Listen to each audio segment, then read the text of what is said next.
This is East Asia Tonight. Good evening, I'm Vitaly Edwards. Tonight's top stories from East Asia.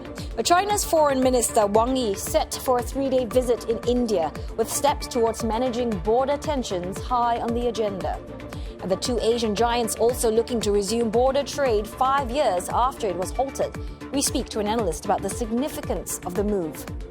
US and South Korea launched their annual large-scale joint military drills to strengthen cooperation against perceived threats from the nuclear-armed North Korea. And China says it hopes for a lasting settlement of the Russia-Ukraine war that's accepted by all ahead of a meeting in Washington between US and Ukrainian presidents and a whole host of EU leaders.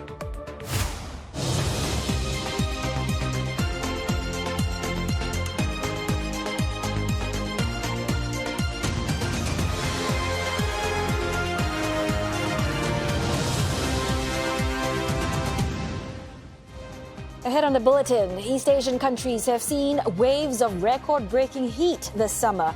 While most residents could stay in the shade to keep cool, outdoor workers have little options. That is, until one Japanese company got creative.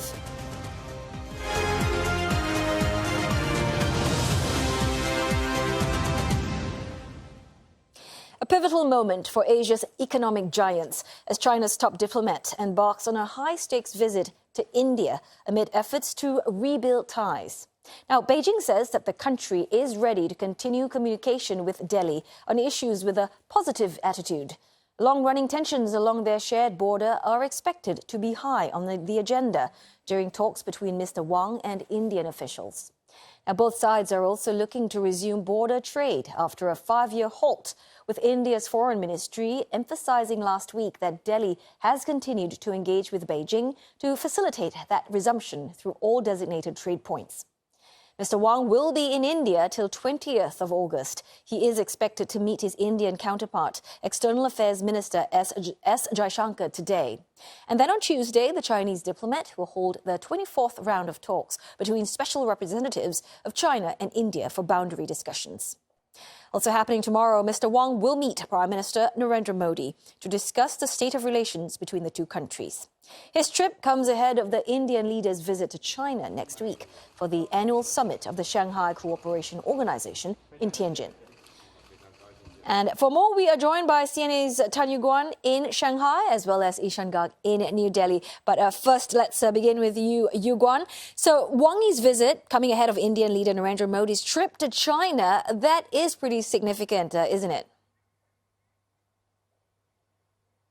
Yes, indeed, it's very significant. After all, we are talking about the world's two most populous countries, and more importantly, two of the world's handful of nuclear-armed nations. Now, add to that mix is Pakistan, China's ally and India's longtime adversary, who is also nuclear-armed. And it's a fiery mix. So it's not an exaggeration to say that any steps towards normalizing relations between China and India takes mankind a tiny step away from nuclear annihilation. Even if Wang Yi and his Indian counterpart only manages to take a tiny step towards smoothing tensions on their long-running border dispute, we can take that as a great leap towards regional peace.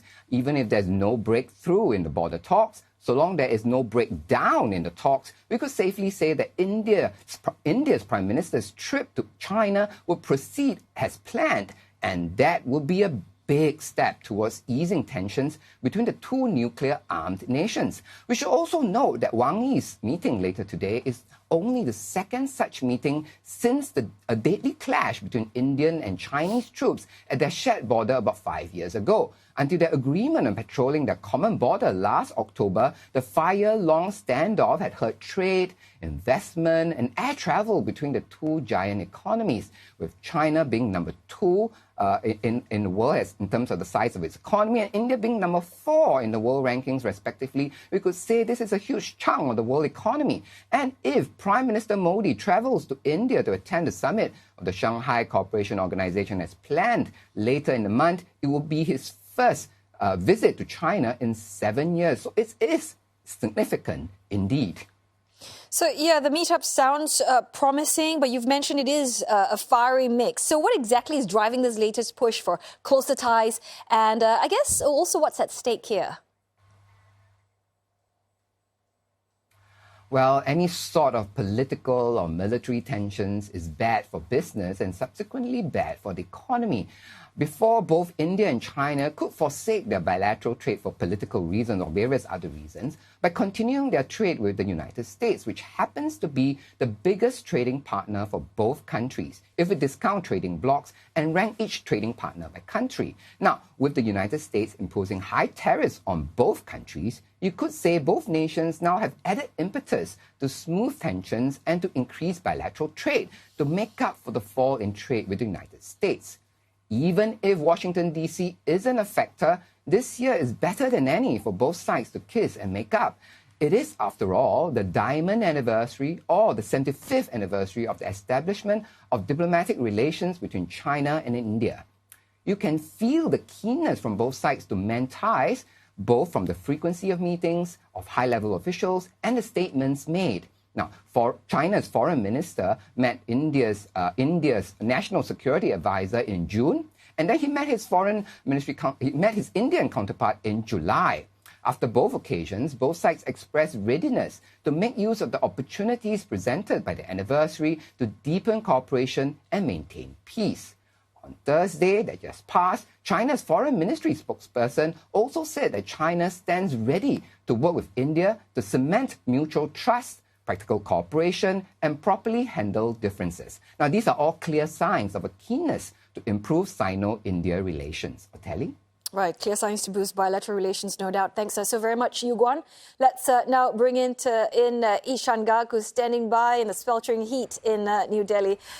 So, Ishan, we heard what Yu Guan laid out earlier about the significance of these visits, also the potential drive behind rebuilding bilateral ties at this moment. But how much is the border situation actually tied to how New Delhi perceives its relations with Beijing? And I'm sure there are other sticking points still there.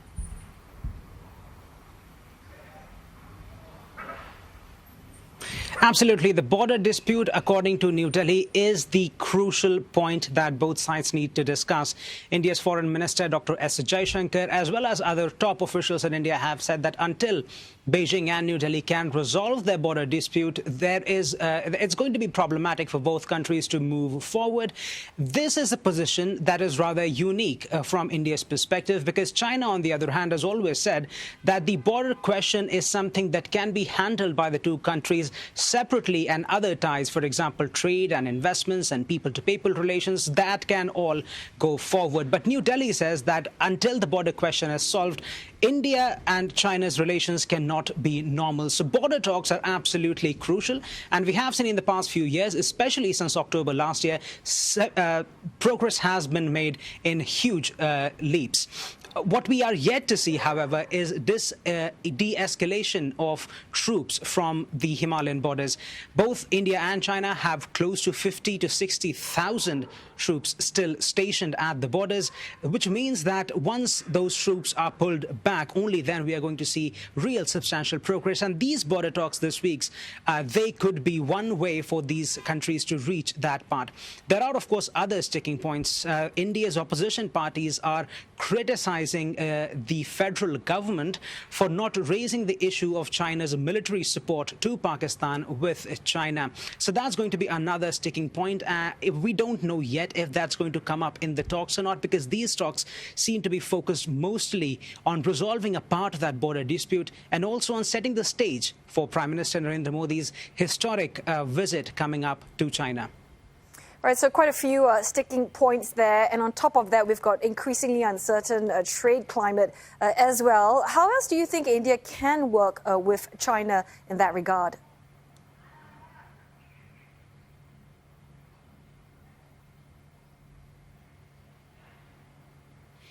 Well, there seems to be some problem with the connection, Ateli, but if I've got your question correct, the opportunities between India and China, there are plenty.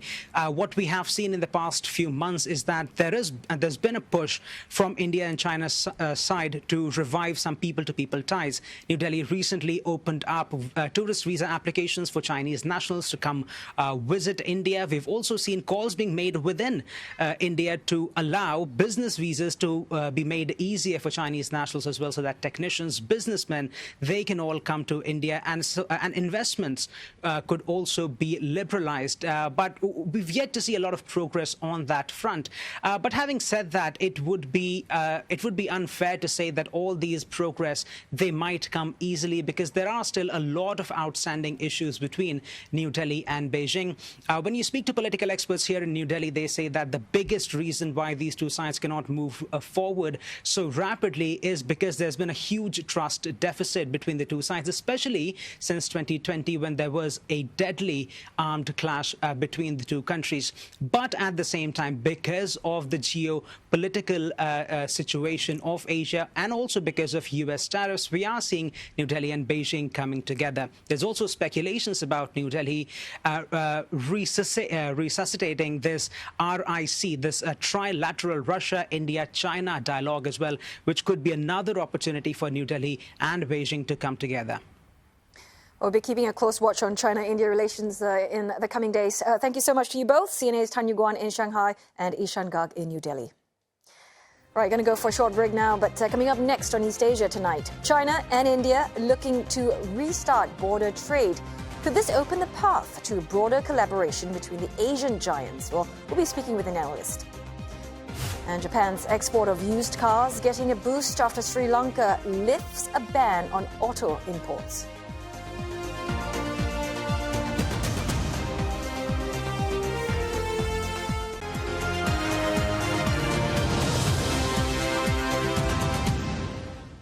Hello again. Good to have your company on East Asia tonight. It is now time for your business update with Roland Lim. So, Roland, the Chinese foreign minister's trip to India we're talking about earlier, it's more than just about resolving border tensions, right? Can you just tell us more about that? Right, you are. I mean, China and India are in talks to resume border trade after a 5-year pause.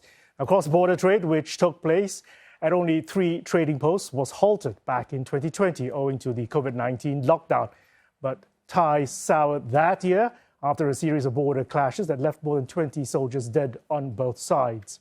Now, relations are beginning to thaw, seen by some as a result of Donald Trump's trade war, which has ramped up tariffs on both countries. The two sides may resume direct flights as early as next month. Now, New Delhi has started issuing tourist visas for Chinese citizens, and Beijing has eased export curbs on a key fertilizer ingredient, crucial for India's agricultural sector. For more analysis on this, we are joined now by Gary Ng. He is senior economist at Natixis. He joins us live from Hong Kong. Gary, good to have you on the show as always. Let's start with the big picture. Now, after a 5-year freeze, India, China now talking about reopening their border trade. Do you see this more symbolic in nature, or could it be a more meaningful step in terms of repairing ties?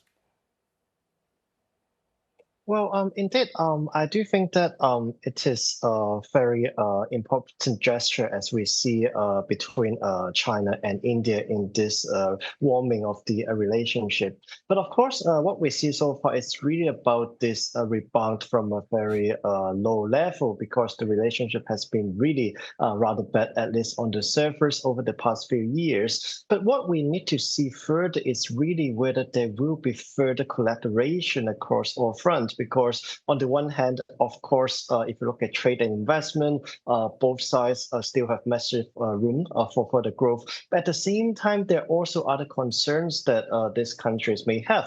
For example, the relationship between China and Pakistan may actually still be a pain for India, because with this geopolitical landscape. But at the same time, if there's a change in the stance between the US and India, then whether China can really trust India that much in this long-term collaboration, I think all of these issues will remain unsolved. And this is why I think what we see so far will bring the two countries a bit closer. The tensions will be managed in a better way. But whether that will be a very huge reset towards the relationship, towards a massive growth in terms of all this trade investment, I have some doubt over that. Yeah, you hit a key point there. I mean, key relations between the two have been defined by deadly border clashes and fierce competition across Asia. Realistically, though, how far can they go in terms of overcoming this trust deficit? Well, I would say that we have seen India and China collaborating with each other in different platforms. We can think of BRICS. Under BRICS, there is this new development bank which tends to fund the projects across all the members. At the same time, there's also this Shanghai Collaboration Organization, of which the leaders may actually meet eventually over that venue. So all of this measures seems to be pointing towards the fact that India and China seems to be in line in a way to deter the tensions from the US in a certain way. But at the same time, we also need to realize that in all this organization at this juncture, maybe the US is a common target for all. But at the same time, when it really comes to the real interest, whether China or India should have the upper hand, a higher say, etc., I think all of this seems to be quite a complex issue to that extent. So there are indeed more areas for collaboration, but at the same time, it's also limited by this competition between the two as well. As you say, so all this comes as U.S. tariffs are reshaping the global trade order. So if India and China start working more closely together, how could that affect Washington's leverage? Well, I would say that in the past, we have seen the U.S. Trying to deal with each individual country in a case-by-case basis. Then we have seen different deals during this tariff war as well. But then we really haven't seen a group of countries that would stand up together against the pressure from the U.S. as most countries. They would want to deal with the U.S. to minimize the impact. But now what we have on the table is the two countries with the biggest population in the world, which is around 35% of all, and coming together, which can actually join hands in resisting the US in certain pressure. So I think this is indeed quite a big deal to me. And especially when you look at the current geopolitical landscape, then the US has been trying to use India to replace production in China. But if the US is really against both China and India, then where can US find all these cheap products and labor in the world? So I think this is indeed really not something very positive from the US negotiation tactic at this point. But again, if the Russia factor is solved, if the US is able to strike a better deal with India, everything can also change. So it sounds like it could be a big deal. Should the US be concerned about China and India getting cozier together? Well, I would say that yes and no, because on the yes perspective, India has been really working quite hard in luring investment and attracting all these facilities away from China, which has really helped the US in decoupling with China to a certain extent, at least in certain products. But if India really get closer with China, I think the number one concern the US will have is really not only on the economic side, but on the security side, that what role will they play in the Russia question? I mean, this is really a very big problem the US is facing right now. Trump really wants to solve this problem. But if India and China both refuse to pressure Russia further, then this can really have quite a big impact on what Trump is trying to achieve right now. And beyond that, I guess from the economic perspective, if the US really have a very big tariff on both of these countries, then I think we can pretty much expect a bigger inflation risk in the US, because there's no way that the US can source some of these products from elsewhere of the world. So yeah, I would say that is kind of the dilemma. Okay, Gary, appreciate those insights. That was Gary Ng. He is senior economist at Natixis. On the market action, China markets on a firm footing, defying the weak economic indicators last week. Gains in pharmaceuticals and chip makers helping support the mainland indices. The Shanghai Composite added 0.9% nearly to close at a 10-year high. The tech-laden Shenzhen component did better. It's up 1.73 for the day. The Hang Seng Index in Hong Kong, though, did give up earlier gains to end 0.4% lower. Property counters led the losers there. Turning to the auto sector, state-owned car maker Dongfeng has announced that it's divesting its stake in a joint venture with Honda, the latest move as part of China's pivot away from petrol-powered vehicles. Now, Dongfeng listed its 50% stake in the Dongfeng Honda Engine Company on a Guangdong exchange today, with a reserve price to be set. The joint venture produces engines for Honda vehicles in China, and the divestment comes amid the rapid shift in China's automobile market to electric, which has left Japanese marquees like Honda, Toyota, and Nissan on the back foot. Intense competition in China has also seen Dongfeng's sales slump from a high of 3.8 million vehicles in 2016 to less than half of that, to just 1.5 million units last year. Now, trading in Dongfeng shares have been suspended. Japanese used car exports to Sri Lanka have jumped after Colombo resumed auto imports in February, following a 5-year ban. Now, exports from February to June total some $318 million. That's about 6% of Japan's used passenger vehicle exports. Now, that's already surpassed the full-year figure of $209 million for 2019, just before the ban. The average value per vehicle is also higher now, about $16,900 as compared to less than $13,500 before 2020. Used cars from Japan are popular in Sri Lanka. The traffic keeps to the left and steering wheels are on the right in both countries. In fact, Sri Lanka was the biggest destination for Japanese used vehicle exports in value for both 2015 and 2018. The pickup in Sri Lanka could impact Japan's domestic market. Auction prices have already risen for many models, and higher trade-in values could prompt more people to replace their cars. Japan has given the green light for its first yen-based stablecoin. Reports say that the Financial Services Agency will approve its issuance within the next few months. A Tokyo-based fintech firm JPYC aims to issue roughly $7 billion of the new cryptocurrency over 3 years. It's in the process of registering as a money transfer business. Stablecoins are designed to have a one-to-one link between their value and that of the government-issued currencies. They are defined as currency-denominated assets in Japan, setting them apart from other cryptocurrencies. This allows them to be issued by banks, trust companies, and money transfer businesses. The new stablecoin will be named JPYC and will be backed by highly liquid assets such as deposits and government bonds.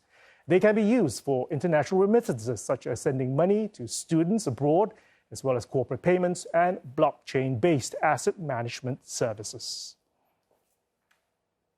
Taiwan's Foxconn has confirmed that Japan's SoftBank is buying its electric vehicle factory in Ohio.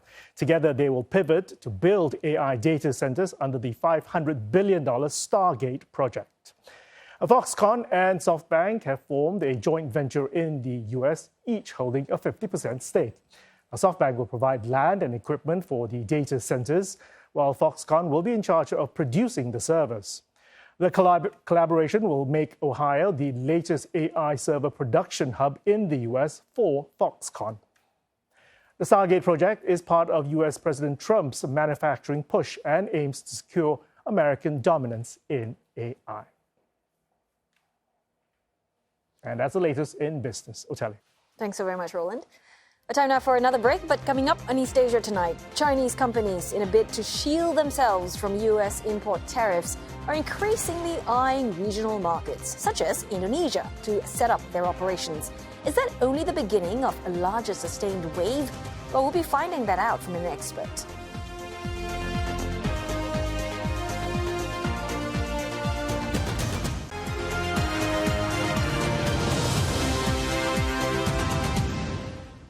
This is East Asia Tonight, and here are the headlines we're following. China's top diplomat set to arrive in India this hour, marking his first visit to the country in 3 years. Wang Yi will meet his Indian counterpart S. Jaishankar to discuss economic and security issues, with Beijing saying it is ready to continue talks with a, quote, positive attitude. China says it supports Ukraine peace talks between all parties as the U.S. President Donald Trump gets ready to host his Ukrainian counterpart and EU leaders at the White House. And South Korea holds large-scale military drills with the U.S. to boost defenses against perceived threats from neighboring North Korea. The joint a pivotal moment for Seoul, ahead of President Lee Jae-myung's trip to Washington next week. Chinese companies are increasingly expanding into Southeast Asia's largest economy, Indonesia, as firms look to sidestep hefty U.S. import tariffs for opportunities abroad. Now, while the U.S. tariff on Indonesian goods stands at 19%, a rate similar to its neighbors like Malaysia, the Philippines, Thailand, what sets it apart is its vast consumer market, offering Chinese firms both production capacity and customers. President Prabowo Subianto has been pushing closer ties with Beijing, giving added momentum to the trend. A Chinese investment into Indonesia, including from Hong Kong, rose more than 6% in the first half of the year to more than $8 billion. Overall, foreign investment in the same period grew 2.6% to over $26 billion. Now, many firms are now focusing on the West Java province, where industrial parks and new facilities are seeing strong demand. But challenges remain, from red tape to infrastructure gaps. The Chinese companies are still pressing ahead, taking a longer view on Indonesia's growth prospects. Now, for more on this topic, we are joined by Dr. Yeremia Lalisang, Assistant Professor in the Department of International Relations at the University of Indonesia. Well, thanks, Dr. Lalisang, for joining us this evening. So let's first start with the big picture question. China and Indonesia, you know, they're often seen as being polar opposites, right, in terms of politically, culturally, and even economically. So in your opinion, do you think this U.S.-China trade war is actually what's bringing them closer together?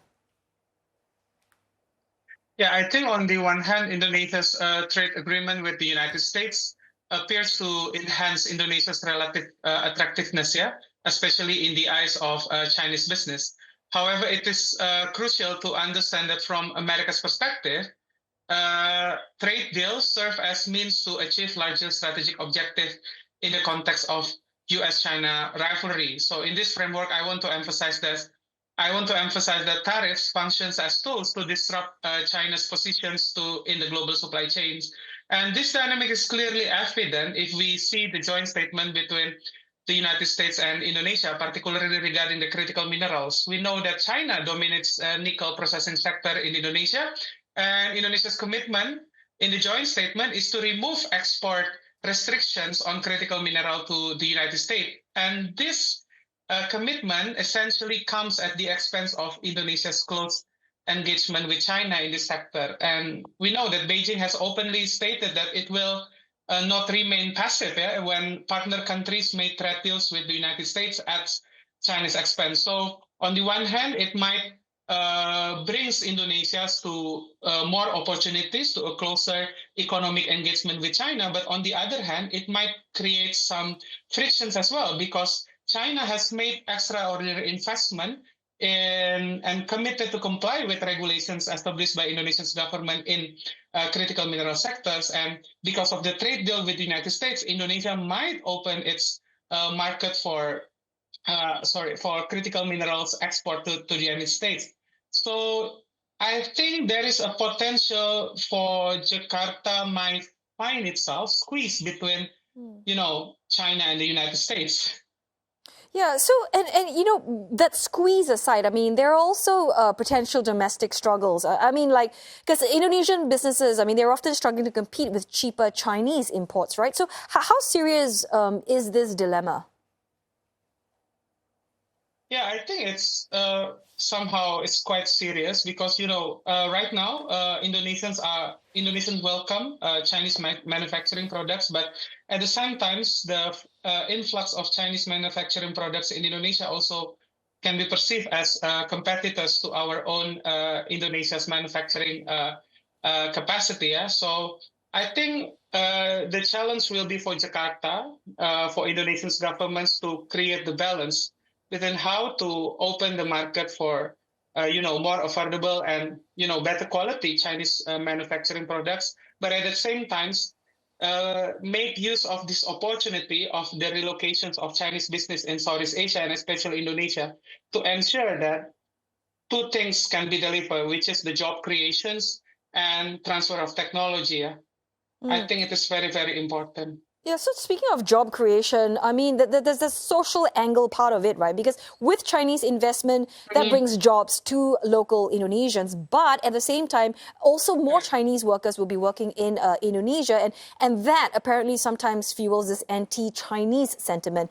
How big a challenge is that for Indonesia? Oh, it's a huge issue if Chinese investors decide to bring their own workers to Indonesia, because right now the economic situations in Indonesia is not that really how to say, it's not that really positive, if I may say so. So I think Indonesia's government should send positive signals to its own people that expanding, economic relations with China will only contribute positively to job creations for Indonesians rather than for the foreign workers. Yeah, so I think it has to be under the calculations of Chinese business. If they want to enter Indonesian's market right now, they must, contribute positively to the job creations at home in Indonesia. So right this moment, as we are talking about this issue, do you think Jakarta, Indonesia has basically struck the right balance between protecting its local industries, but at the same time opening the doors wider for Chinese firms to come in?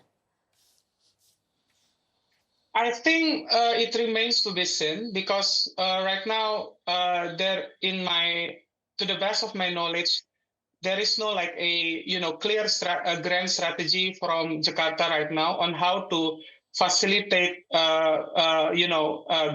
greater economic engagement with China, while striking the right balance, maintaining our delivering our own national interest in terms of job creations and increased manufacturing capacity. So I think it will be very much interesting to see in the near future how Jakarta will facilitate, how Indonesia's government will facilitate. Because in my opinion, it is also an opportunity. It cannot be denied that if there is a relocations from Chinese production's capacity to Indonesia, it should be also perceived as opportunity. But it should be also understood that the opportunity comes also with risk, with the potential to weaken Indonesia's manufacturing capacity. And if the government's decided to doesn't create a firm regulations about the use of foreign workers, then it will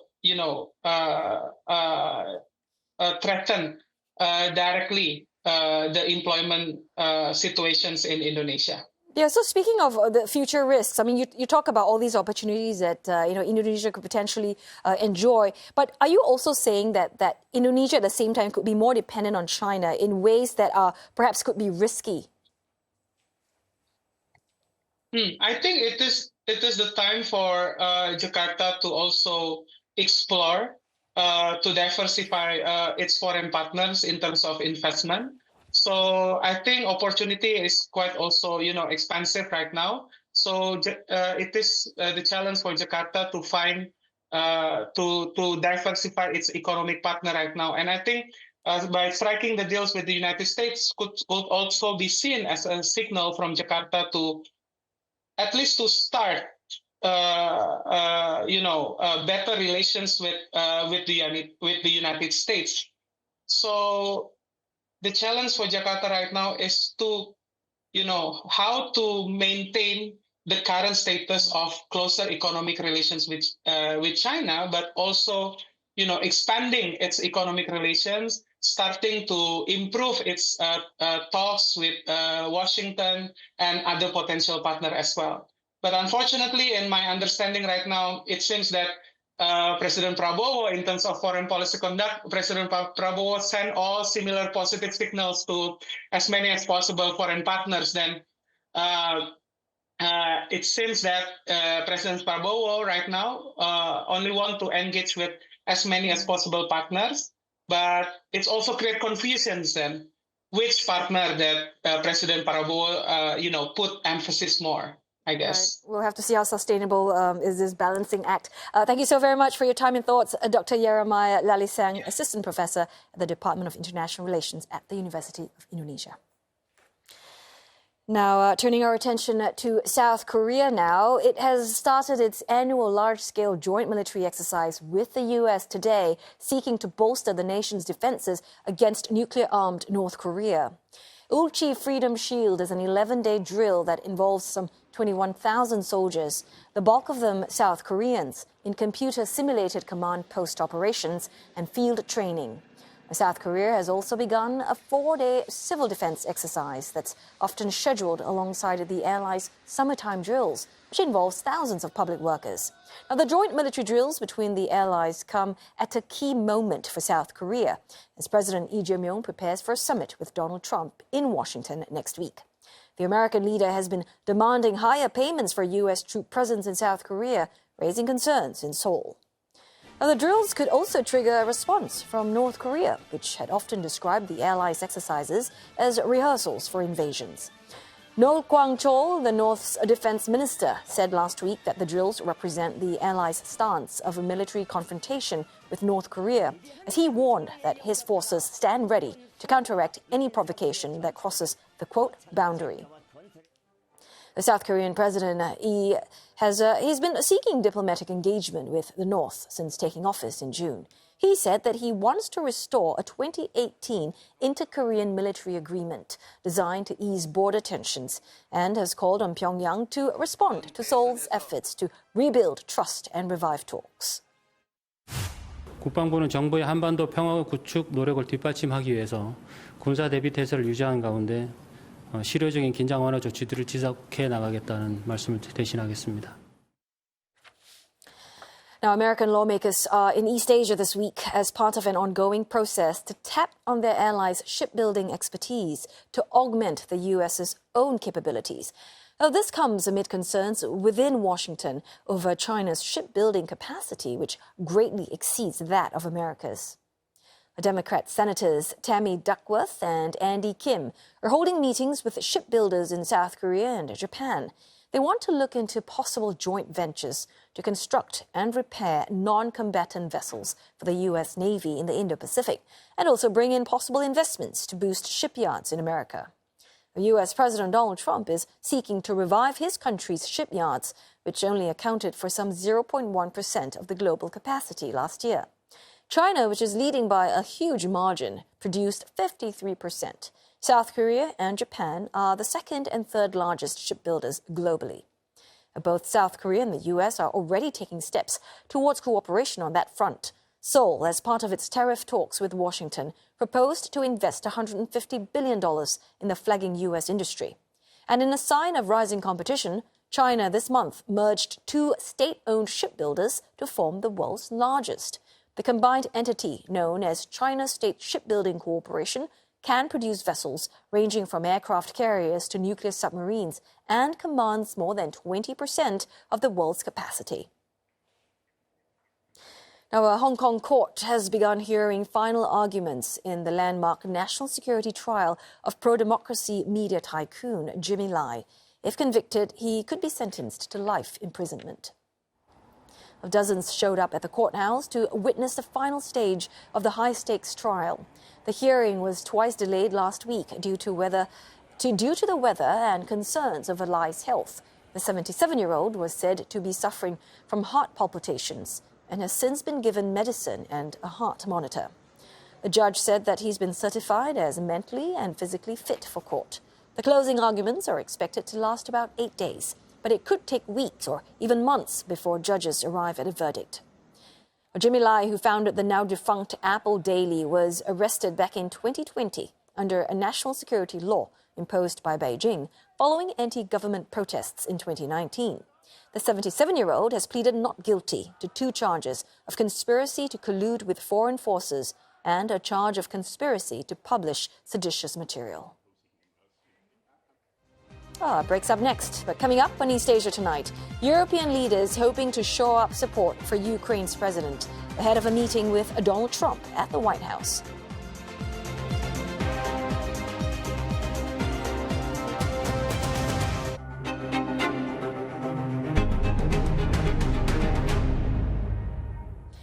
A closely watched meeting between U.S. leader Donald Trump, Ukrainian President Volodymyr Zelensky, as well as a host of EU leaders in Washington is just hours away. China, ahead of those discussions, has said that it welcomes the dialogue.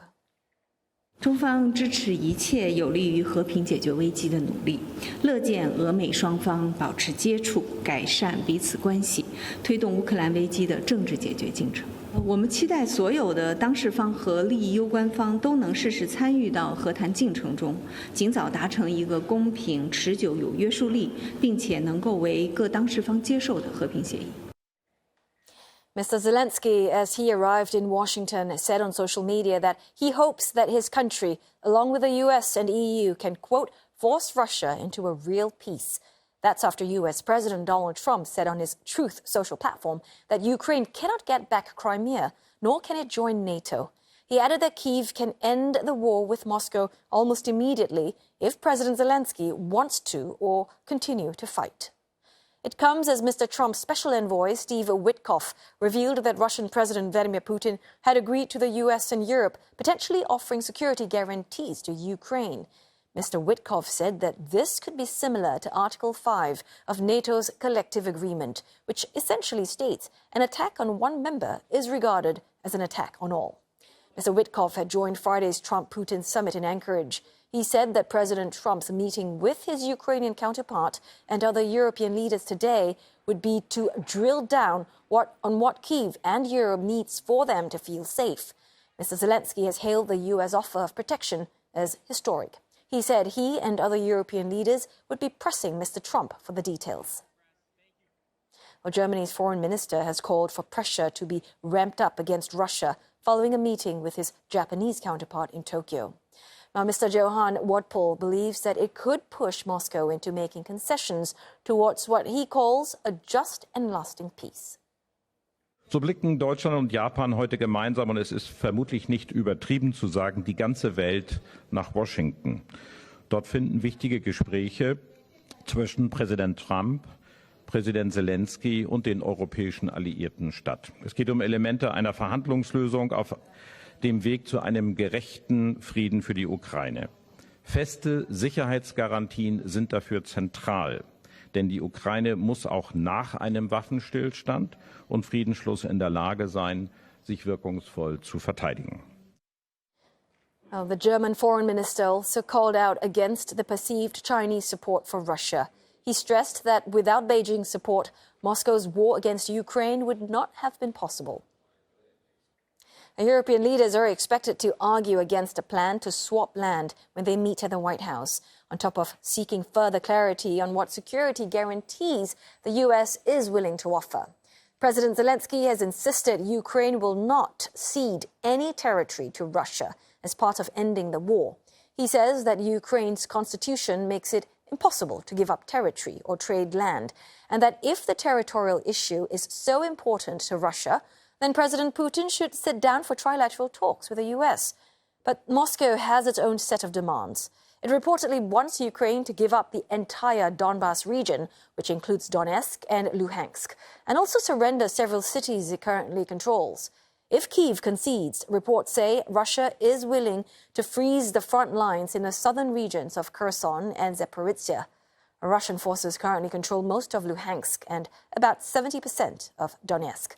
It also controls the Crimean Peninsula after it invaded and annexed the region back in 2014. And what does Europe want for Ukraine? Well, leaders have indicated that they will push for President Trump to accept their plans to increase the capabilities of Ukraine's army in the form of more training and military equipment. They're also expected to present a plan for an allied force in Ukraine away from the front lines to act as a deterrent. Well, ultimately, European leaders want guarantees that Russia will not attack Ukraine again. EU chief Ursula von der Leyen says that Ukraine must be like a steel porcupine, indigestible for potential invaders.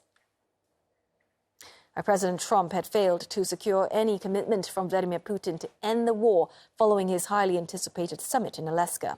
Well, we spoke with Olena Lennon earlier, adjunct professor at the University of New Haven, who told us why she thinks Russia stands to benefit the most from these new developments. Anything long-term plays into Putin's hands because he knows that it will take a long time, possibly years, to configure and negotiate and finalize any security guarantees for Ukraine, whatever the details may be. And as we know, the devil is in the details. How will the agreement be enforced? How the European Reassurance Force will put their boots on the ground, potentially in direct contact with the Russian forces, where the line of contact is delineated, so etc., etc. All of those details will take a long time, and what Putin is doing is precisely that. He is buying time to avoid sanctions and to continue his military and political objectives in Ukraine. So I'm afraid that this change in the conversation from an immediate ceasefire, unconditional ceasefire, return of prisoners, return of abducted children, is precisely what Putin has been trying to achieve by shifting this focus into long-term security guarantees and what he calls as solving underlying issues. And we know that the underlying issue for Russia is Ukraine's independence. Putin's political objectives have not changed. And that is complete subjugation of Ukraine and changing political leadership in Ukraine in favor of Russia.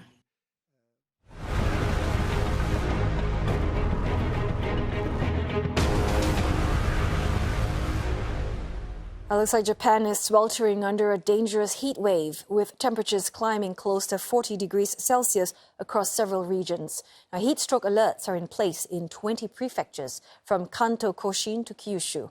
And while the soaring temperatures are tough to bear, those working outdoors are finding creative ways to keep cool. On this construction site, workers are limbering up for the day ahead. But besides the sounds of exercise, there's a familiar humming sound. It's from the fans inside their clothing. These inbuilt gadgets help to keep hard-working crews cool while they toil under the sun. On the wall is a gauge which gives a wet bulb reading, a contraption that shows the anticipated level of heat stress on the body in direct sunlight.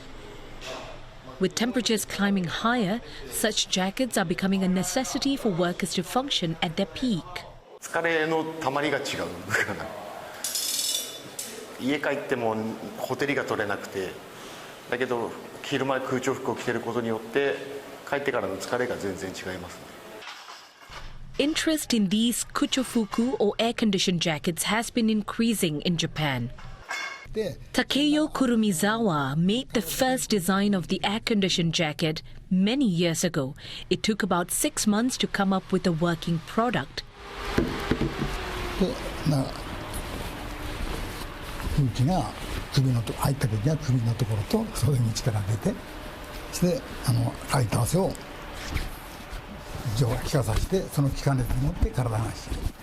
While it was created in mind for construction workers or delivery drivers, the jackets now even have fans among athletes and campers. それでとてもこれじゃ使えない。いや、もう必須だと思うよ。あ、そうですか。それ以外にどうするかっていうときに手が空いて作業ができて体幹が冷えるっていうのは保冷剤を体につけるっていうのがあるんだけど重いんだよねあれは。で効果が短いから。あれは多分電池が切れるまでは効くからね。パイプを使わなくても汗腺ということで体中に汗腺が入り巡されていますね。それで暑ければその脳の、体温調整注水でですね汗の出る量を調整してくれるわけです。ですからその汗を全部蒸発させればいいんじゃないかっていうことでそこから、空調服のThe entire market for air-conditioned jackets in Japan alone is worth $171 million. For a jacket with fans and rechargeable batteries, the price can range from $70 to $200. Its makers are hoping they can become essential wear for anyone looking for a breather from the summer sun. And that wraps up Monday's edition of East Asia Tonight. Don't forget your headlines anytime at cna.asia. And you can also look us up on Facebook and YouTube. Thanks for watching.